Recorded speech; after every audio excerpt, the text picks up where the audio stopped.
She was the youngest black woman CEO in her entire industry, a self-made powerhouse who had built her empire from nothing. Tonight was supposed to be her crowning moment, a dazzling London gala where she would finalize a billion-dollar partnership with one of Britain's wealthiest and most powerful families. But within minutes of her arrival, everything spiraled into something no one expected. The stares, the whispers, the cutting remarks. And then, when the family crossed a line in front of the entire ballroom, she was faced with an impossible choice. Stay silent to secure the deal of a lifetime, or walk away from everything she had worked for. Alicia Morgan had never been handed anything. Raised in a modest neighborhood in Atlanta, she carried the weight of her mother's endless nursing shifts and her father's quiet resilience on her shoulders. She had worked her way through school, outworked every doubt, and by 35 had built a technology empire that stunned the world. Bold in vision and unstoppable in leadership, Alicia was about to prove that her brilliance belonged on the global stage. And tonight, in a centuries-old London mansion filled with chandeliers, silk, and aristocratic pride, she was minutes away from sealing the deal that could transform her company forever. The gala glistened with opulence. Crystal glasses sparkled. Under golden light, violinists played a delicate tune and laughter floated like perfume across the ballroom. Every detail carried the weight of old money, the world of the Harringtons, a dynasty whose roots stretched back to British royalty. For Alicia, this partnership was more than money. It was validation, proof that she could not just enter the room but lead it. As she stepped onto the marble floor, cameras flashed. Her elegant black gown shimmered, her presence undeniable. The whispers began instantly, some admiring, some are doubting. But Alicia walked with a quiet strength, each step a reminder that she had earned this moment. The Harringtons radiated power. Lord William, the patriarch, smiled with politeness but with eyes that measured. His wife, Lady Catherine, draped in pearls, carried herself like royalty, while their sons leaned against the bar, smirking with the kind of arrogance money could buy.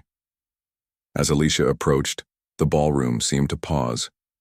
History stood still, an ambitious black woman about to stand on equal footing with one of Britain's most untouchable families. Cameras clicked, pens scratched across notepads. But then, the cracks began to show. Lady Catherine, with a practiced smile, made a remark about Alicia's American background. One son chuckled as Alicia spoke of her innovations in technology. Then came the whisper, careless but sharp. Unbelievable that she's the one leading this deal. Alicia's chest tightened, but she didn't flinch. She had endured worse. Boardrooms where she was invisible, investors who doubted her, and reporters who painted her victories as luck. But tonight it wasn't ignorance, it was a performance. The Harringtons weren't just dismissing her. They were staging her humiliation for the entire room to see. Still, she pressed on. With grace, she unveiled her vision, numbers, projections, and futures so powerful even the journalists leaned forward, captivated. For a moment, she commanded the ballroom. For a moment, she reminded them who she was. Then came the breaking point. A Harrington son, swirling champagne in his glass, smirked, and muttered just loud enough, "Quite impressive for someone like you. But let's be real. Are you sure you're ready to play in the big leagues?" The laughter that followed sliced like a blade.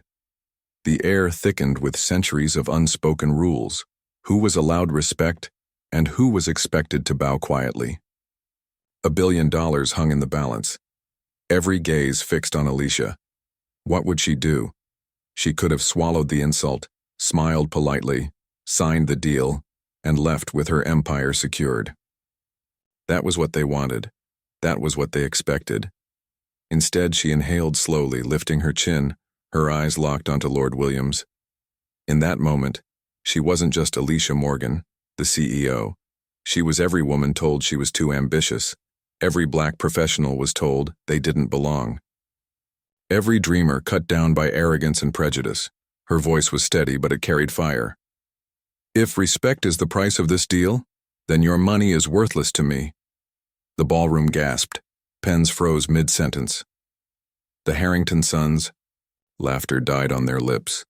Alicia calmly closed her folder, slid it back into her bag, and turned toward the door.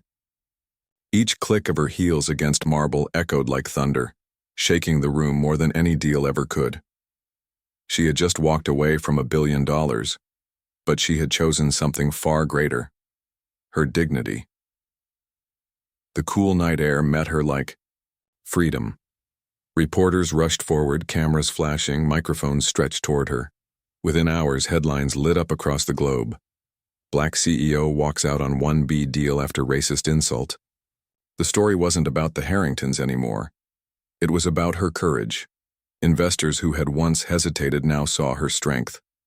Emails poured in, not with pity but with respect, with new offers, with belief.